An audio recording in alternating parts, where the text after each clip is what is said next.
I watched a video a couple of weeks ago on how an African woman was harassing her husband in front of their 8-year-old daughter at home. Let's watch an excerpt of the video. Let's have a look, please. Look, he's lying. He's freaking lying. How much time? 2 months. How much time this you are living here? Did I have problem with this man? No. And this man is telling people, I want problem with him. Yes. Him out. Yes. Right? Yes. Take this out. Yeah. He said, still no. And I'm telling you, my dad. Yeah. Do you believe your mama is crazy or this man is crazy? Who is crazy? Opa. Opa is crazy, right? Yes. And I'm telling you that this man is funny outside. I know he did. And Yes. I will ask you in front of him. Yeah. So he will say, I'm sorry, yes, I was the one, because if not today I'll beat him. So I will say, Okay, thanks for watching. You see, like I always say, the day and moment men will start standing their grounds, speaking out and being honest in their marriages and relationships, so many marriages and relationships will crash and cease from existing. Here is why.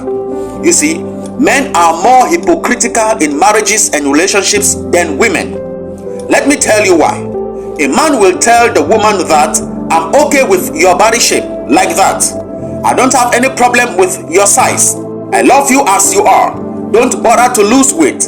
I like my woman to be fat, chubby, bulky, because I'm a chief, and chiefs do eat plenty of meat, not bony, skinny, slender, or feeble women. Yet, the man is out there admiring and going crazy about lusting over skinny, slender women. Men, who are you deceiving? A woman will start asking you for money on the very first date of encounter.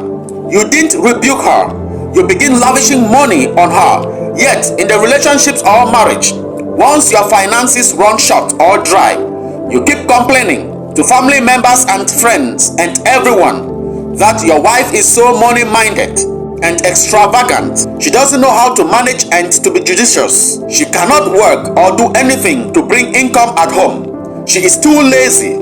You see, nowadays most women will say their body is all what they can bring to the table, and you, the man, you accept it. What you ignored and didn't rebuke from the word go or onset is what you expect to disappear overnight, or strangers, family members, or friends to rebuke it on your behalf. Is that not idiocy, hypocrisy, stupidity, cowardice, and nonchalance?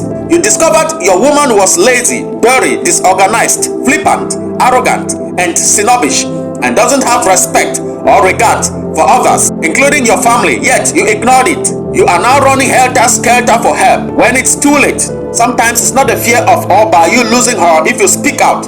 It's because you allowed the character and it has now become chronic and difficult to cope it or to cope with it. Women always take precautions on aspects like this because by nature and culture they are outspoken. But what breaks their heart more and most often is sometimes the lies these men told them. What you ignored from the beginning is what will eventually destroy you and your marriage. Again, once these men start speaking out and crying out for help, the women and the society will label them and tag them weak. Yet the men keep dying in silence on a daily basis in the hands of some of these women due to verbal violence, abuse, and sometimes even physical abuse and violence. As we saw with the case of this lady physically abusing the husband at home in front of their 8-year-old daughter, women will give the excuse of their vulnerable and loquacious behavior that when they speak like that, they are relieved from their pain and trauma. My question here now is, don't you women also think that when the men speak out also, it is a therapy to them as well? Each time the man wants to speak out, it's absurd, a taboo, and men don't speak like that. It's only women that speak like that, giving the women the impression and education that they need to be weak and the men need to be strong despite all odds. You see that you women, you guys are also hypocrites. Do unto others what you expect them to do unto you. Both the man and the woman are all humans.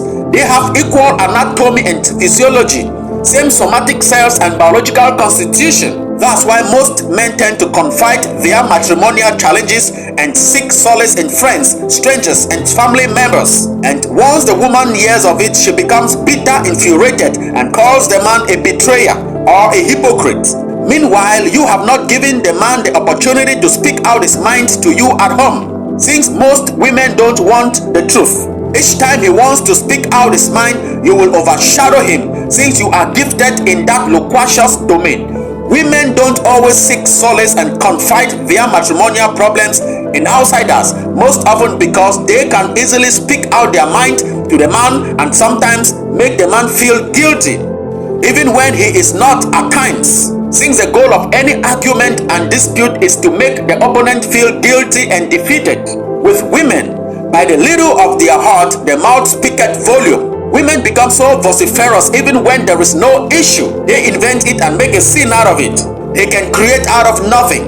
That's why it's difficult for two women to live together in the same roof under the same roof. They don't like competitors and competition. A man can tolerate the trash talks from the woman and become like a lamb, but towards his fellow man, he becomes like a bear or a lion. A man can easily tolerate and take corrections from the woman than his fellow man. The woman's number one enemy and rival is a woman. While with men, by the volume of their heart, their mouth speaketh little. That's why once the man starts speaking out outside to strangers, family members and friends his matrimonial challenges, the marriage is at times at the verge of crumbling, or the faith is at the mercy of the third party. Sometimes it's an already crumbled marriage in his mind before he starts complaining outside or to outsiders or to the third party. Meanwhile, once the woman starts sleeping with another man, then that marriage is at the mercy of the third party she is sleeping with. Women, please learn to accept the reality and allow the men to speak out and cry if necessary. Men, please start speaking out your worries and don't be ashamed to cry if necessary. It relieves you from toxic emotions. There are tears of joy and as well as there are tears of pain. It acts as a healing and cooling agent to your life and to your heart. That's why with some men, what am I even saying? Even most men are stuck in their marriages financially because of the heaviness of their heart, which are the sedimentation of guilt, pain, insult, assault from their wives.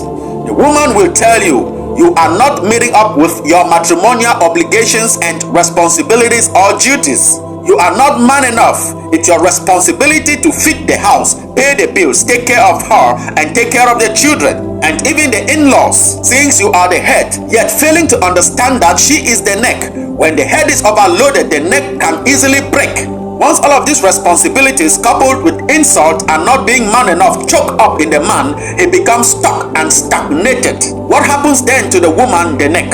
She suffers the weight and the entire body, the family, the children, the business, the career, etc. becomes stuck and suffers suffocation and the consequences and the repercussions. Ill and derogatory words have destroyed families and marriages more than even adultery and poverty. The power of life and death lies in the tongue. Please think of this scriptural verse. Just like a small spark of fire can bring down a large forest, so too the tongue, as small as it is, can bring down or destroy the entire body, the marriage, the family, and the home. He that disciplines his tongue keeps his life. He that spares his tongue destroys his life. Humans have been able to tame all manner of wild animals, yet fail to tame the tongue. Do you know that the tree of the knowledge of good and evil is the tongue? It's a snippet of the metaphor of the story of the Garden of Eden. Let me not say much about that because some minds are not ready and prepared to listen or to receive this revelation. Watch your tongue, please, my dear sisters and mothers. You have not only destroyed your men with it, you have equally destroyed your children, your home, and your future. Stop all the insultive, derogatory, and infuriating words you use on them. When you speak healing and motivating words to them, you are shaping their future and destiny, building your sons to become good husbands tomorrow. Rather, parents do spend most of their time building their children to become successful in academics and career, yet fail to build them to become good husbands and wives. Your entire life and career can crumble overnight if getting married to a wrong partner or spouse. Teach them to know how to speak. By the way you speak to your husband or wife at home is the same way they will speak to their own partners. Kids learn more from what they see than what they are told. So please, parent, live the life of the things you teach them. A word to a wise is enough, told the robber, and goodbye for now.